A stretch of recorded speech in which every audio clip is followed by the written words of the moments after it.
trucchetto, che dicete? Cambiamo queste 4 cacucciole che restarono. Io dico che effettivamente potremmo accampare. Facciamo, diciamo, queste cacucciole veramente nostrane, biologiche, da zenzero e limone, picciotti. Che dicete? Voilà.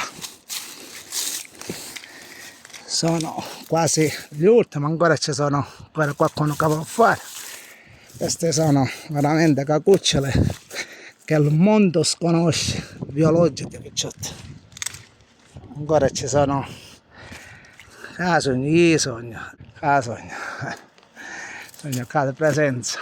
Cambiamo, diciamo, queste carciofe che effettivamente sono belle, diciamo, naturali. Ancora ci sono ancora qualcuno che voilà.